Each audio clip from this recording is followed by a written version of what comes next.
Hello guys, we are starting body fluids and circulation. This is very easy chapter. So let's start. An essential requirement of animals is the transportation of material from the side of its formation to the side of its requirement. तो उसमें कहा गया है कि animals की जो essential requirements materials है, जहाँ से वो बनते हैं और जहाँ पे उनकी ज़रूरत है, उसका ट्रांसपोर्टेशन कौन करता है? उनका ट्रांसपोर्टेशन फ्लूइड करता है हमारी बॉडी में और एनिमल्स की बॉडी में। तो ये fluid all the body part circulate करता है। ये फ्लूइड ब्लड भी हो सकता है, लिम्फ भी हो सकता है, और haemolymph in case of insects. Materials which require transportation are given below. These are nutrients, gases, metabolic waste, hormones and antibodies. जो हमने बात करी थी कि मटेरियल्स की रिक्वायरमेंट होती है ट्रांसपोर्ट करने के लिए to the side of formation and to the side of requirement. तो ये मटेरियल है, न्यूट्रिएंट्स भी हो सकते हैं और गैसेज हो सकती हैं, मेटाबॉलिक वेस्ट हो सकते हैं, हॉर्मोन्स हो सकते हैं एंड एंटीबॉडीज हो सकती है। Circulation are of two types. These are open circulation and the second is closed circulation. Circulation दो तरह का होता है, पहला है open circulation and the second one is closed circulation. जो ओपन सर्कुलेशन है वो फाइलम आर्थ्रोपोड्स एंड मोलस्का में मिलता है। ये आपको याद रखने examples. On the other hand annelids and chordates have close type of circulation. Difference between open and close circulation. तो चलिए ओपन एंड क्लोज सर्कुलेशन के डिफरेंस की बात करते हैं, पर इससे पहले मैं आपको बता दूं कि जो मैं लिख रखा है मैंने सारा कुछ, इसको आप नोट्स बना लें, इसको साथ के साथ लिखते रहें क्योंकि आपको बाद में बहुत काम आएंगे एग्जाम के time. Blood flows through tissue spaces called sinuses. Blood tissue spaces में फ्लो करता है जिनको साइनसिस कहते हैं। Cells are in direct contact with blood. Cells जो है डायरेक्ट कॉन्टैक्ट में है ब्लड के, सेल्स नहाए हुए हैं ब्लड के बीच में।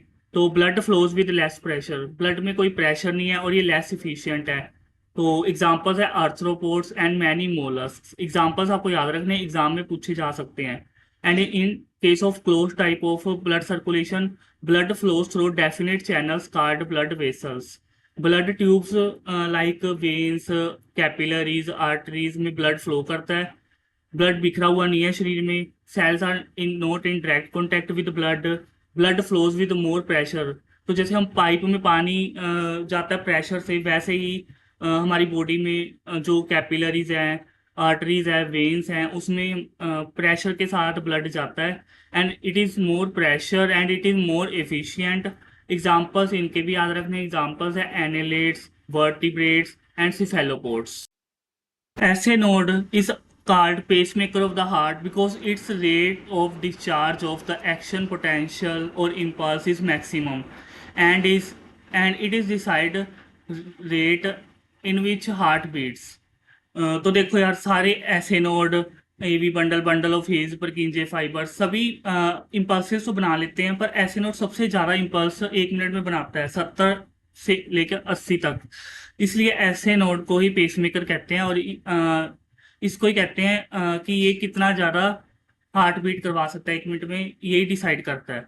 And second is AV node, जिसको एट्रियो वेंट्रिकुलर नोड भी कहते हैं। ये भी मॉडिफाइड कार्डियक मसल फाइबर से ही बना है। ये लोकेटेड है in the lower left corner of the right atrium. वो राइट कॉर्नर पे था, ये लेफ्ट लोअर कॉर्नर पे है राइट एट्रियम के। It's rates of discharge of impulses is 50 to 60 minute पर मिनट। उसका 70 to 80 पर मिनट था ऐसे नोड का, इसका 50 to 60 पर मिनट है। Also called reserve pacemaker. इसको रिजर्व पेसमेकर इसलिए भी कहते हैं, अगर मान लो अगर ऐसे नोड फेल हो जाता है तो ये उसका काम संभाल लेता है, तो इसको रिजर्व पेसमेकर भी कहते हैं। तो यहाँ लिखा भी हुआ है when SA node is fail then it takes over the function of SA node. Nodal tissue of myogenic heart. Nodal tissue की बात करते हैं मायोजेनिक हार्ट के। 99% ऑफ द मायोकार्डियल सेल्स, जो दिल के सेल्स हैं उनको मायोकार्डियल सेल्स कहते हैं। That is cardiac muscle fibres. 99% cardiac muscle fibre से ही दिल बना है, जो कि कॉन्ट्रैक्टाइल है नेचर में। 1% heart cells are modified to form nodal tissue. 1% cells modified हो गए और वो nodal tissue of the heart बनाते हैं, which comprises pace making and pace conducting, जो कि पेस मेकर का काम करते हैं और पेस कंडक्टिंग का काम करते हैं। Nodal tissue includes SA node जिसको पेसमेकर कहते हैं, एवी नोड जिसको पेस सेटर कहते हैं, एवी बंडल और bundle of his, and fourth number पर है परकिंजे fibres. SA node sinoatrial node made up of modified cardiac muscle fibers, and it is located in the right atrium just at the entry of the superior vena cava। आपने इसकी location भी याद रखनी है, question में पूछी जाती है location. It is the located just right atrium at the entry of the superior vena cava, generates cardiac impulses at a rate of 70 to 80 per minute। 70 to 80 rhythm heart beat per minute generate करता है SA node, जिसको pacemaker of the heart भी कहते हैं। तो एक बात मैंने यहाँ पे नोट करके लिख दिया आपके लिए। तो इसमें लिखा गया है कि closed pattern is consider to be more advantageous because the flow of fluid can be more accurately regulator. तो क्लोज्ड पैटर्न में जो ब्लड फ्लो करता है वो आसान है रेगुलेट करना as compare to open blood circulation. तो नीचे लिखा गया है difference between myogenic and neurogenic heart. तो सबसे पहले हम न्यूरोजेनिक हार्ट डिस्कस करते हैं। What is neurogenic heart? The answer is neurogenic heart have pacemaker. Pacemaker दोनों में ही है, न्यूरोजेनिक हार्ट में भी है, मायोजेनिक हार्ट में भी है, but different is neurogenic heart में पेसमेकर बार है outside from the heart, and pacemaker is supplied by nerves, and if nerve supply is cut, अगर उसकी नर्व सप्लाई हम काट दें तो हार्ट तभी स्टॉप कर जाएगा हार्ट बीट करना। ईसीजी उसकी ओसिलेटरी है, मतलब कि ओसिलेशन ऐसे जो ओसिलेशन शो करता है ECG. And acetyl choline increases heart rate. आपने ये ध्यान रखना है कि न्यूरोजेनिक हार्ट में एसिटाइल कोलिन इंक्रीज करता है heart rate, and myogenic heart में एसिटाइल कोलिन डिक्रीज करता है हार्ट रेट। तो न्यूरोजेनिक हार्ट एग्जांपल्स हैं इनवर्टिब्रेट्स एक्सेप्ट मोलस्क। इनवर्टिब्रेट्स में है neurogenic heart.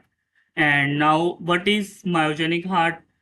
Pacemaker of the heart is situated in the heart. Pacemaker है जो हार्ट के अंदर ही सिचुएटेड है, हार्ट के अंदर ही लोकेटेड है, और न्यूरोजेनिक में हार्ट के बाहर था।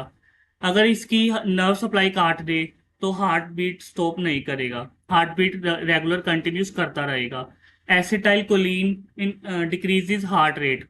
न्यूरोजेनिक में acetylcholine increases heart rate, and myogenic में acetylcholine decreases heart rate.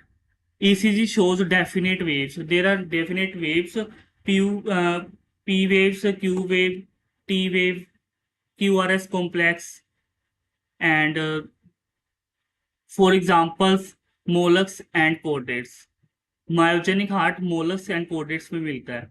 अगर हम इसकी मायोजेनिक हार्ट की नर्व सप्लाई काट भी रहे तो हार्ट बीट करना रुकेगा नहीं, पर जो हार्ट बीट है वो उस अरिथमिक हो जाएगी, मतलब उसमें कोई रिदम नहीं रहेगा, अरिथमिया हो जाएगा।